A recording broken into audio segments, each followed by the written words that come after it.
Welcome to the Truer Business Podcast with Cara Ferreira and Lauren Van Mullum.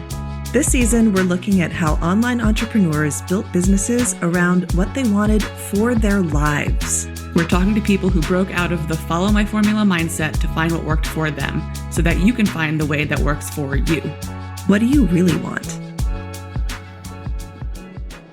Today, we're talking with Rebecca Tracey of the Uncaged Life. She runs an online program teaching entrepreneurs how to really get started. And Lauren, this is one of the programs you took, right, when you launched your career?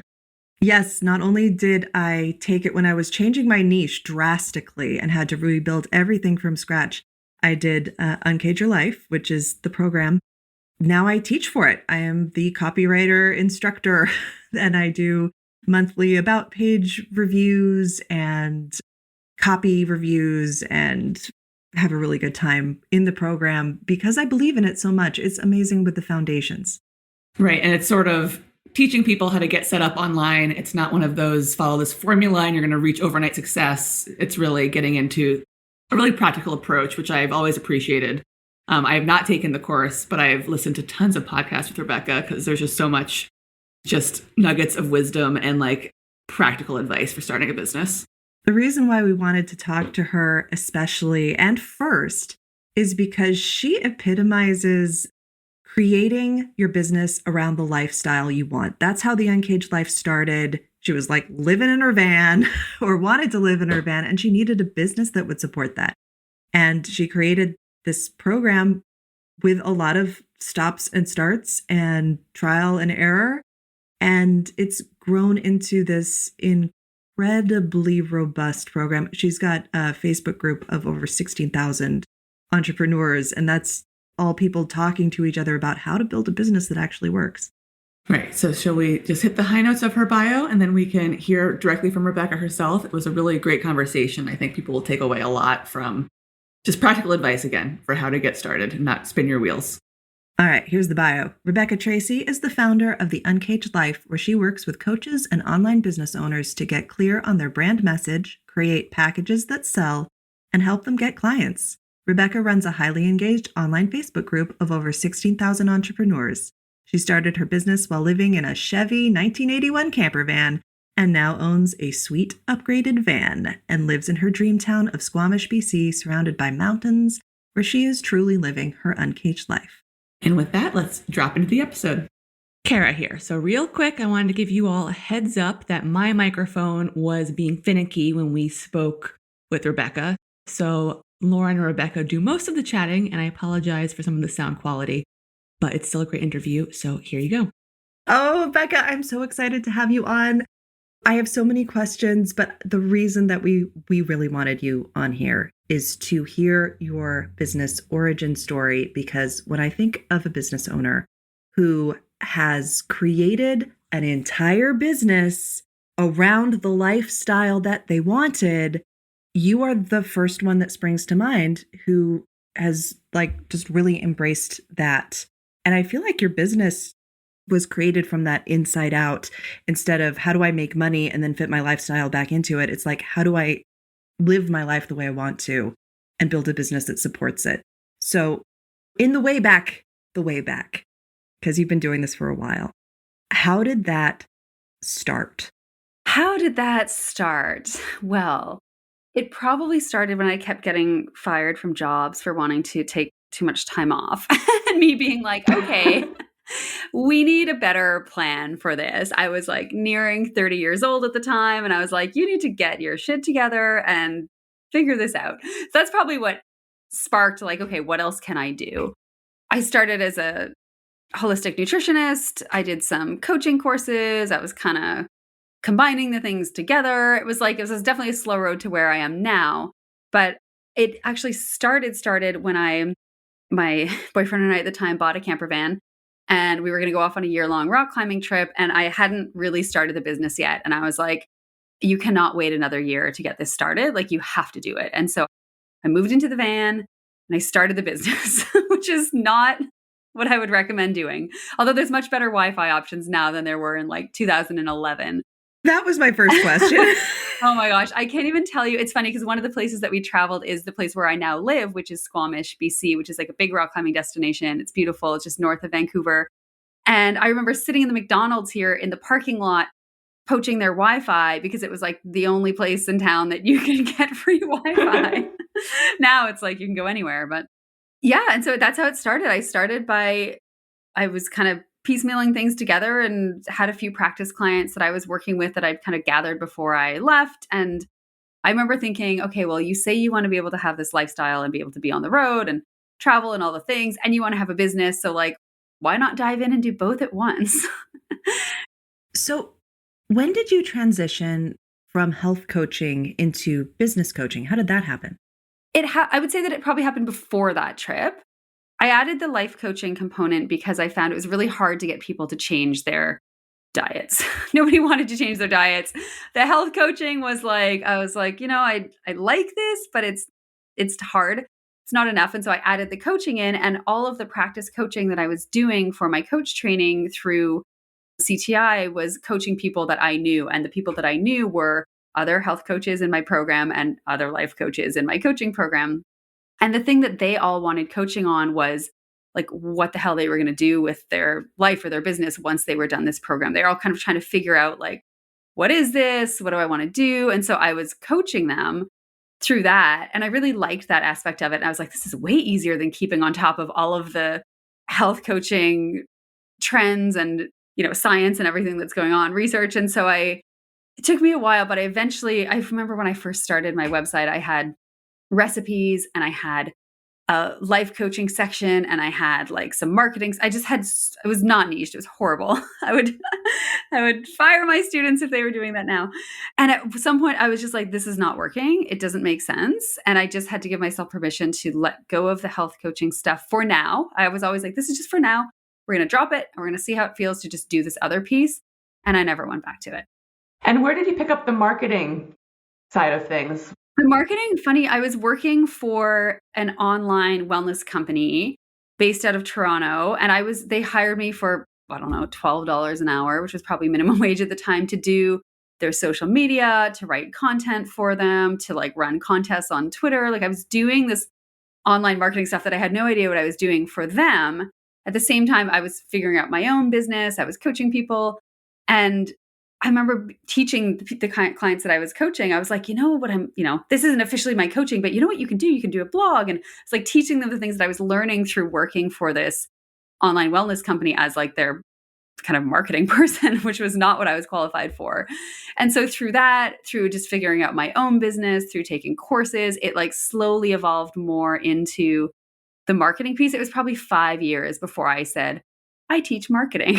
I was like, no, I don't really do that. We just talk about their business, but it's like, it took a long time before I felt really confident in owning it. And probably until I actually had enough credibility to actually own it and actually start teaching it. But yeah, it was a bit of a slow, windy road. So structurally, when you were first figuring this out, and I want to talk about how your business structures have evolved over the years, but in the beginning, how were you figuring out what your business structure needed to be to accommodate van life? Like, how did that happen? Like in terms of business model, like what I was actually offering and how I was spending my time. I feel like I tried everything on that van trip. I remember running a group program. I remember trying to create an online course. I remember having one-on-one clients. I started like a mastermind. I was literally like, okay, just try it. Like, I don't know, people are interested, see if they want to do this. And I just was like launching things like crazy. I remember it also being a challenge because I really wanted to climb and I really wanted to work on my business. And like, you can't do both intensely on a trip like that. And so I was really having to like, whenever I was out climbing, I would feel guilty about not working on my business. And whenever I was holed up in a Starbucks for 8 hours, I was like, God, I should really be outside. So it was interesting trying to actually see in real life this where we're like, oh, it's going to be so great. I'm going to travel. I'm going to work on my business is not actually as great as you think it's going to be. That's one of the things I love about your business and your marketing. Your marketing, especially, because you could have so easily careened into like the lifestyle brand and look how fabulous I am with my laptop in one hand and the carabiner in the other. And it's like, no, you didn't do that. You've always been really transparent about this is actually a lot of hard work and it allows me to do this really cool stuff. Yeah. And also, like, most of my clients don't want to go on a year-long rock climbing trip. So like, that's actually not great marketing for them, because they'd be like, I'd have people write to me and they're like, I don't really want to like travel and live in a van, but like, can I still learn from you? And I'm like, yes.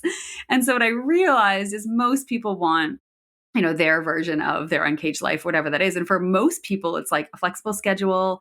A lot of my students have kids. They want to be able to like pick up their kids at 3 p.m. and make dinner and not be tied to a job until 6 p.m. They want to be able to go to a noon yoga class. Like, they've got different versions of what that lifestyle is. And mine has significantly changed, which I think we should definitely talk about too, since I started. And so that's kind of what I learned. I think the lifestyle marketing piece, I don't know. I also think it just like waters down what you're actually teaching, which is like business and marketing skills. Like, selling the lifestyle is, I just think, kind of a shitty way to market. I have strong opinions about that too. And there's an influencer that I follow for inspiration. For anger inspiration? Yeah, for anger inspiration. I I will not name any names, but like there's a lot of pictures of the Amalfi Coast and a laptop on a yacht. And I don't think yachts have great Wi-Fi. So I'm like, No, she's not working on that yacht. no. And I just feel like around when I started too, that was a big marketing piece, like 2011 to 2015, like that was like what people were selling. And I very quickly was like, okay, you need to get away from, yes, the lifestyle is important because most people who are creating this business don't just want another 9-to-5 job, but we actually need to go beyond just selling the lifestyle and actually get really specific about like what I'm actually teaching people that's going to help their business. And I think people are smarter now than in 2011 who are starting. I think so. I think they're just more discerning about what types of coaches and programs they're investing in, especially when they're talking about the lifestyle.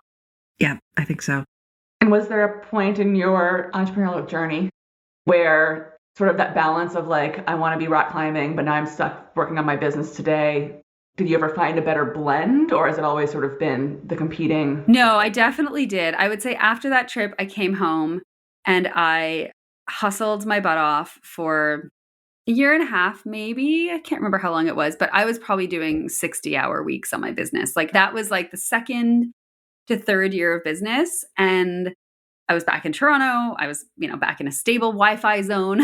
And yeah, and I worked a lot. I worked more than I would want to be working now, that's for sure, or more than would be sustainable for a long time. But I think that's the other thing, is like, there does have to be some hustle. It's not just like, oh, you can always work part-time, and you can, but it's just going to take twice as long to get anywhere. And I was really needing this to work. I was back from this trip. I don't know if I turned 30 or 31. And I was like, okay, like, we got the basics out of the way on the trip, and now it's time to hustle. And I worked a lot. And then I'd say after that, it leveled out. There was more of a balance. Things were flowing. I was getting referrals.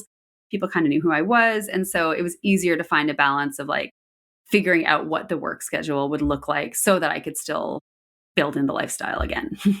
I think that's a really important point to make, because as much as we are in the anti-hustle space, there's not a lot of healthy conversation in that space about when you really need to put everything into high gear and you've got to devote yourself, body, mind, soul, and time and energy and like all the resources at your disposal, and you've got to go for it.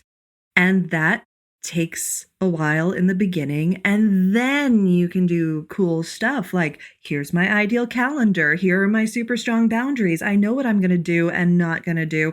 But you don't start there. No, I see this all the time where some of our students some other coaches told them they've got to have boundaries around their time and this and their calendar. And I'm like, you don't have any clients. Like, you can't be that picky. Like, you got to say yes. Like, I remember I just said yes to every single thing that came to me. You want to be on this interview? You want to do this course? Like, I just said yes to everything. In-person networking things, it didn't matter. I just said yes to it because I was like, I can't afford to be picky right now. So yeah, there's ways to still have balance in that. You don't have to burn yourself out doing it. But I think the anti-hustle thing has gone a little bit too far to the other end, where people are like, I just don't have to work. Yes. When I was starting out, I said yes to absolutely anybody who would pay me to write for them. And it gave me such a wonderful breadth of experience. And it was before copywriting programs were a thing. Like there was maybe one, and it was just starting. And because I didn't have any guidance, I spent too long doing everything for everybody. But oh my gosh, did that make me so prepared to deal with any kind of business?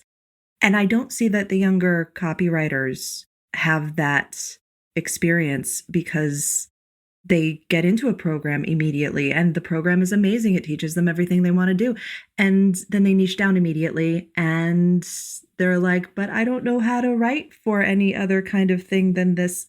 Yeah, well, that's the other thing. Most people who come to businesses like this are new to the thing they're offering. Not always, but often it's like someone who left a corporate job and became a health coach, somebody who left a whatever and is becoming something else. It's often like a second career coming into these things or a shift in their career. And so you need experience. Like you don't just start a new career and start as a CEO. And so you need to build up the experience, the credibility, your confidence in your skills. We see a lot of students who come to us who just are terrified to coach because they've never really done it.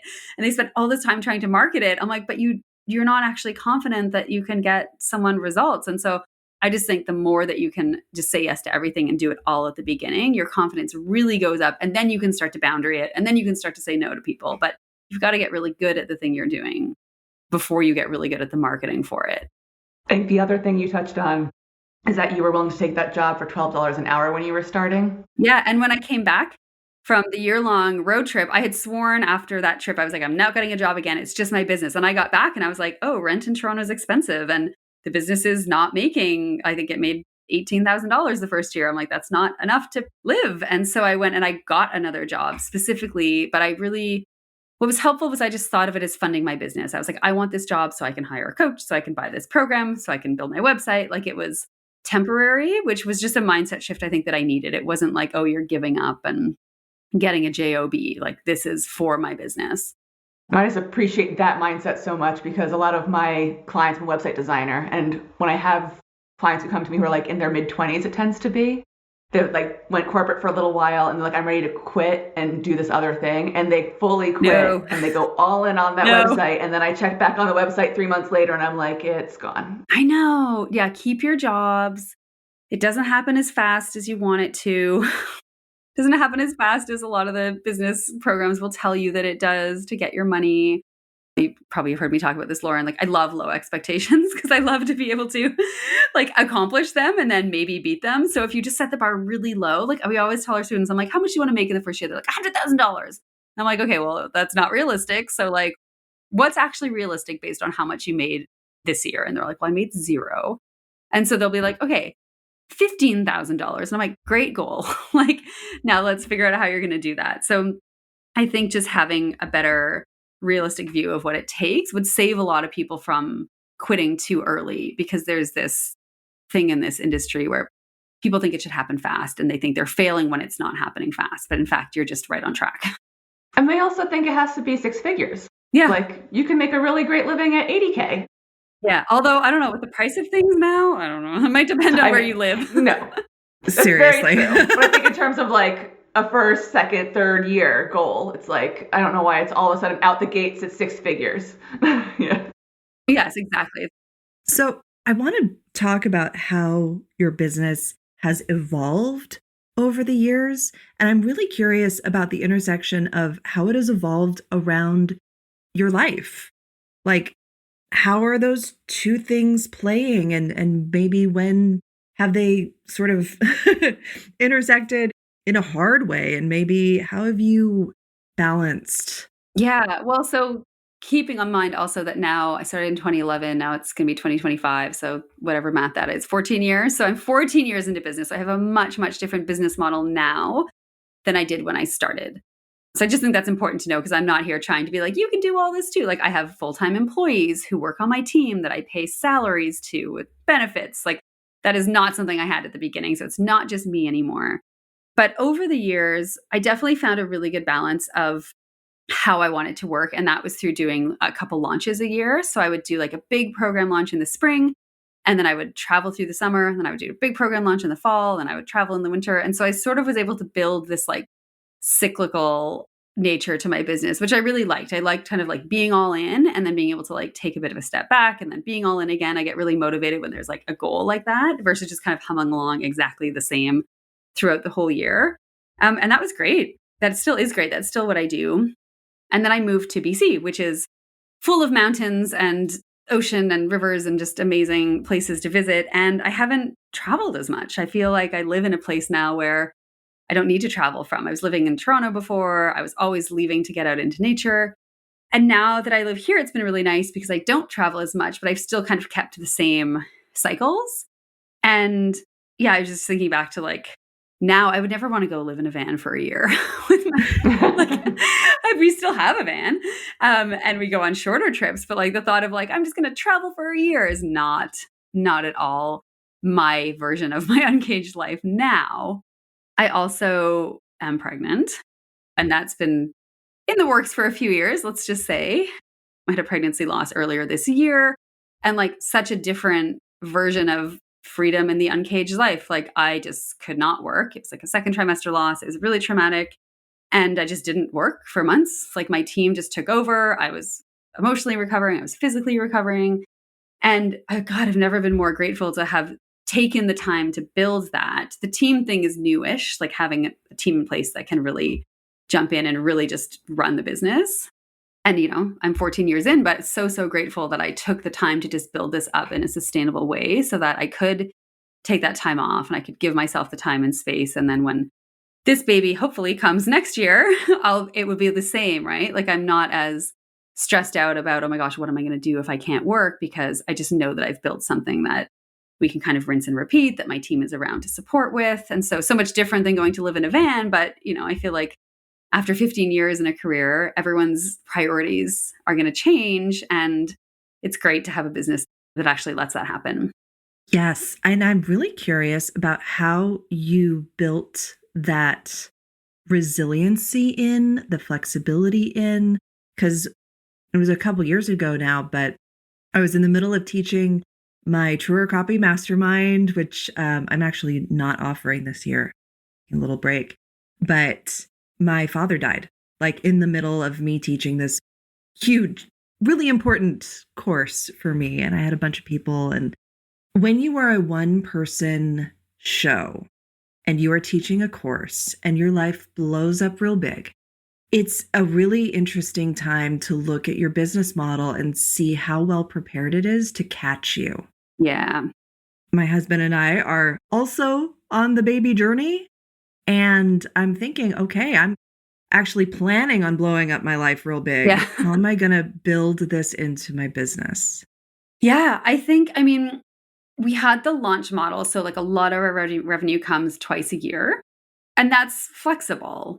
Like we weren't in the middle of a launch, luckily, but I knew I did IVF. So I planned, you know, it was like relatively easy to sort of assume I'd be pregnant at a certain time. And so we really planned the launch around, let's do the launch before I do IVF in case it doesn't work and then I'm in a whole thing. And then the next launch, presumably I'll be pregnant. This loss happened before the launch. So we were able to push the launch back by like a month, I think. So that just worked out. I think though, like if we'd had to cancel the launch, we cancel the launch and then we do it later in the year. We do sell our courses on Evergreen a lot through Facebook ads still at this stage. And so, you know, there's other revenue that comes in during the year that can kind of make up, and all the back end stuff, tech stuff, email stuff, like the team has all of that. So really like for the launch, I show up and I coach live, I teach a webinar, I do all the sales conversations, but everything else is done ahead of time, done behind the scenes, done by my teams. And that's built up over years of launching the same thing. So that's obviously where the like sustainability of one offer and not switching your offers every single day comes in really handy. I think I've just been doing this long enough that I know we'd figure it out. You know, if we had to cancel it, if it happened in the middle of me, I mean, it did. I was coaching because I'm always coaching in the program. I was still able to show up and coach. And I just told my students, I was like, if I'm not able to show up for you, I'm not going to be on the call. But if I'm on the call, it means I'm good to go. So like, don't worry about me. Don't worry, you're not getting good coaching. And I was still able to show up and coach. And I know that I have other people I can call on to hop in and replace me for a coaching call if I need to. So I think a lot of that comes from just doing it long enough and having had the team in place and really handing a lot over to them over the last year, knowing that a baby was on the way. Yeah, which was hard to do before I had a reason to do it. It was very hard to hand stuff over until I was like, okay, well, you were going to have to. So it's time to start just giving it all to them and like trusting that they can do it. I think it's also because I think you and I have this in common where our day can be a hot mess, but when we are on the call, we're able to really focus and bring our A game no matter what. So I think like planning your activities when life is hard around the things that you know you can always do well no matter what. Yeah. And having a backup plan. Like I'm sure, so Erin, who is our mindset coach, coaches with me, I'm sure that there was at least one call where she just took over the whole call. We're usually on it together. I just wasn't there for a call. That's fine. And knowing that I have, I could have you come in and teach a call. I could call up Tad, who's, I've taught many times when he's been not able to make his coaching calls. I'm sure I could be like, come in and do a niching session. Like I'm not able to make it. So just knowing that like there's other options. I think for a long time, I really worried that the students would be upset. Like if I missed a call. Even now, I haven't really talked a lot about this pregnancy, mostly because I'm terrified after the last one. But also there's a piece of me that's like, well, if people know I'm pregnant, are they going to not join the program because they're going to assume I'm not going to be around in a few months? But it's not true. Like, I just think about if I'm in a program and somebody had somebody else sub in for a call that was great, I'm not going to be like, well, I want my money back. Like, it's not like, but I have this, this complex where I'm like, but they need me, but they don't. And I think you learn that also as you go in your business, that like you can rely on other people, and students are humans and they are forgiving and, compassionate, especially when they're all coaches. So I think just letting go of like, I have to be the one to do literally everything is an important thing that you develop as you get further along in your business. Yeah, that's great. Great perspective. I do want to thank you for sharing about the loss, though, because I think we're all learning that miscarriages are more common than we all know. So yeah, that was a whole other thing, which, yeah. Yeah, no, so just thank you. I honor you for that. But I wanted to back up a step because it sounds like you had this team in place before you were sort of at this point where you're like, I'm ready to maybe try to start a family. Was it hard for you to, like your first hire? Like, what was that process like? I've been hiring people for a long time in my business, but I only hired them as employees 2 years ago, I would say. But I've always kind of hired out things. I've always had contractors and things like that. And I think the employee thing was because I was like, okay, I need more stability. I just found with contractors, it was like they had a lot of other projects going on. I couldn't like dictate their time. So I couldn't be, hey, I need you to show up at this time, because contract law, you can't do that, right? It's different with employees. And so I just knew I wanted that focus on my business from employees. And so that was a big step. It was terrifying, but it was great. It's the best thing I've ever did for my, oh my God, the best thing I've ever done for my business for sure. So much easier than working with contractors, so much more certainty that like the team is going to be here and like this business is their focus. They don't have 17 other hats they're wearing and jobs on the go and trying to meet deadlines for, a bunch of other clients. But yeah, I think starting to hire out is great when you're new-ish. Don't go overboard, but there's certain things where it's like if it's taking you forever to make your website, just pay someone to come in and build a Squarespace site for you. Like just get it up, get it done. I think there's certain things that make sense to start hiring out for really slowly, even near the beginning. And then as you go and you're making more money, it makes more sense to offload even more stuff. Yeah, I think when it gets to the point where I cannot do this thing, that's when I've spent hours and hours and days and unshowered weeks trying to put the contact form on my website. This is before Squarespace existed. And well, I don't think so. And we only had like really bad WordPress templates and I'm there trying to learn code. Like, no, it's much easier now. Been there. Yeah. I don't know if you design Squarespace or WordPress. They're both fine, but I do both. But I'm at that hump in my business where I have a VA, but like there are other things I really could at this point. Like I could have a design assistant because it would just enable me to do more business. And I'm at that hump where I'm like, I just don't know if I want to commit to. Do it. Yeah. Do it. It gives you so much freedom. Oh my gosh. I don't have to do everything. I couldn't run my business right now If my team left, I would not be able to run the business, which used to be scary. And now it's so freeing. I'm like, I just don't have to worry about how to do all these things. Like everything's documented. We could bring somebody in and they could look through stuff and somebody else could figure it out. But it's actually quite a relief to not feel like I'm responsible for every single aspect of the business. Ultimately, I am, because I own the business and I'm the face of the business. But yeah, do it. Hire the design assistants. So was scaling your business always part of your big picture? Like, did you always know that you wanted to get big?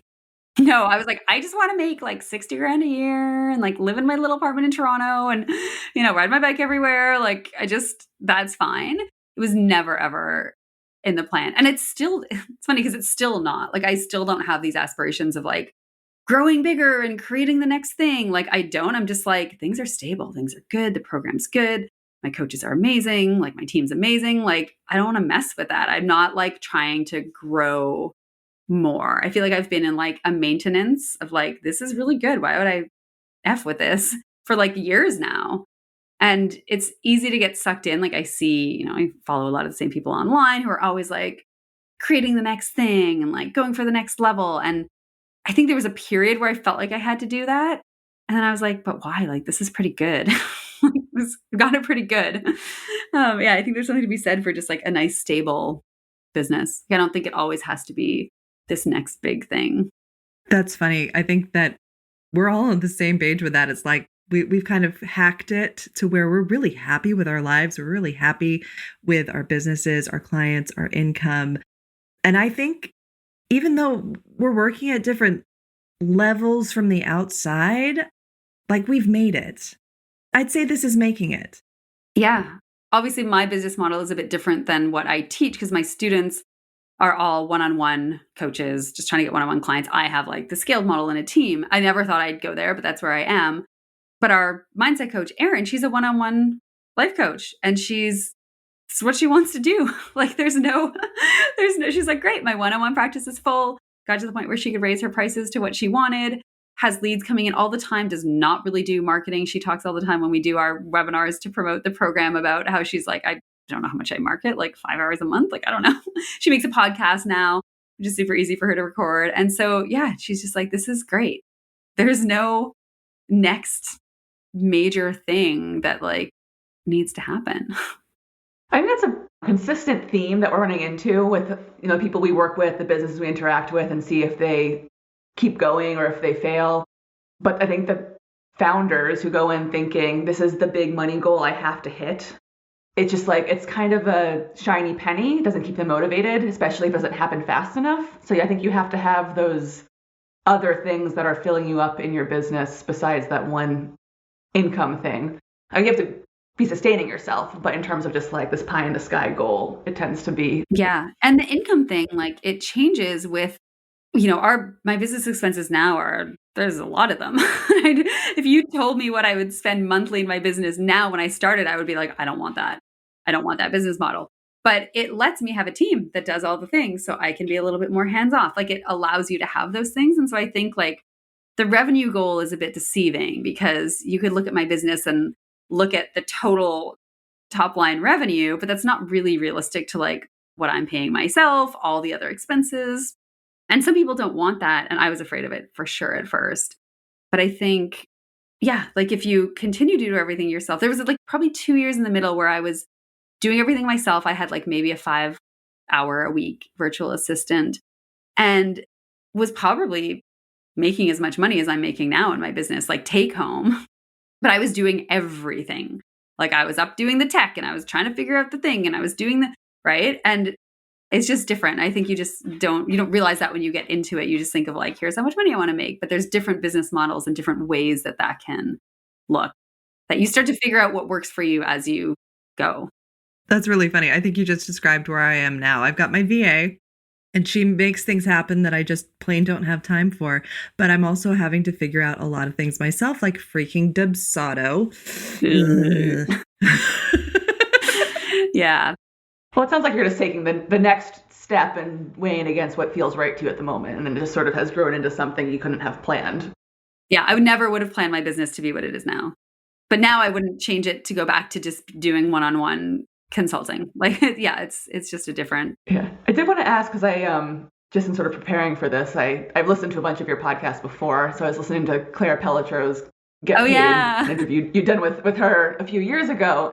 But it sounded like at one point a few years ago, you were working with sort of a financial consultant who sort of had this like pie in the sky, like $1 million goal. And one of his ideas was like you could get there by, think it was like basically selling the course business and then doing high ticket one-on-one. Is that what I said? Yeah, that didn't work out. Well, I think in the interview, basically with Claire, you had said like he sort of put this roadmap for like how you could reach $1 million, and you were sort of like, I'm not interested in doing that sort of. Well, exactly. Yeah. And that's what I've noticed a lot of the time when I was like, okay, I'm going to try to go to the next level or whatever. I was like, but I don't want to do the things that requires. Like, I was just very clear that I was like, I could, like right now, I could sell way more in my business if I opened up one-on-one slots, if I ran like a next level mastermind for our students. It would be so easy for me to sell those things. I don't want to. I don't want to because it's not what I like teaching best. I don't want to because it's not how I like working best. I really love the program we have. I just feel like, yeah, you get to be really aware of what you're willing to do to make the money and to get to like the next thing. And I'm very clear on that now. Yeah. So his guiding principles are like some of the time freedom, what you're actually passionate about doing. Like, what are some of the things that make it really clear that's a yes, that's a no?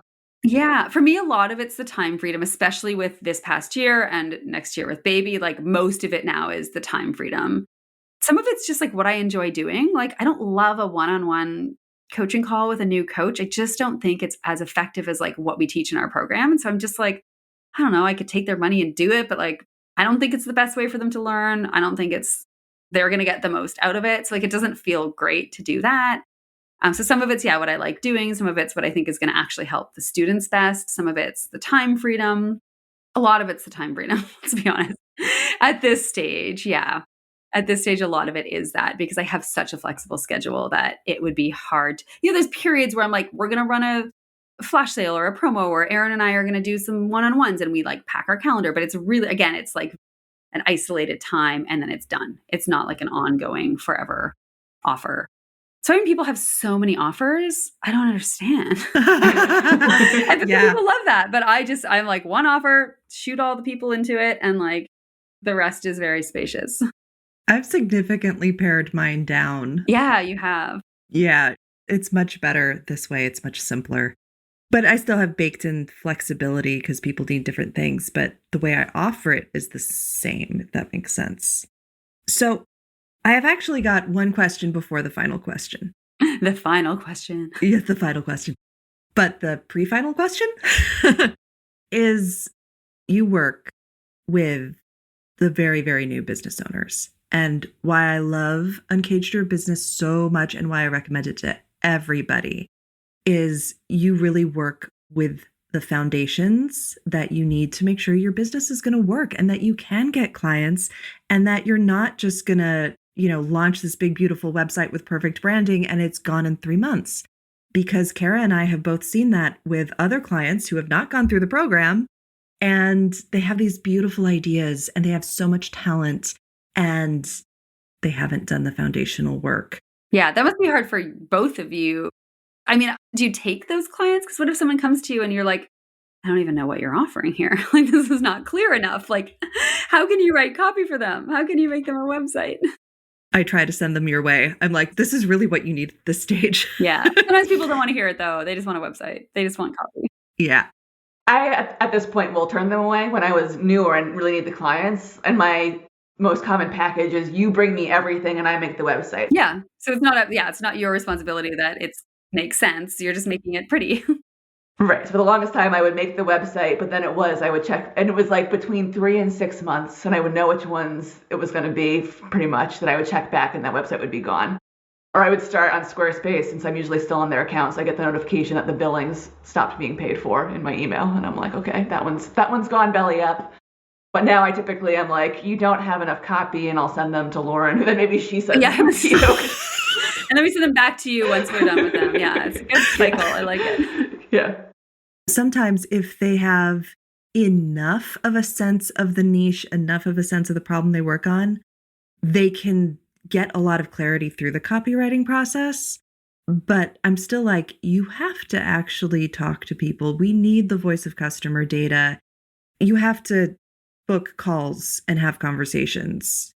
That's why I'm like, UIB is the best program ever. Well, and it's great that you tell people that, because I hired copywriters at the very beginning of my business, a very well-known copywriter who was kind of like the it girl at the time. And she wrote great copy, but like I changed it all 3 months later, all of it, as I was getting more niched in. Like it was very generic. It was fun and catchy, but it wasn't useful ultimately in my business. And I wish someone had told me that. So my question, that's a very long-winded explanation to the question, but I would love to know what you think are the key foundational pieces. Like what is actually going to make a new business work and not disappear in 3 months? Having a niche. Yeah, niche. Like, oh my sorry. God, please.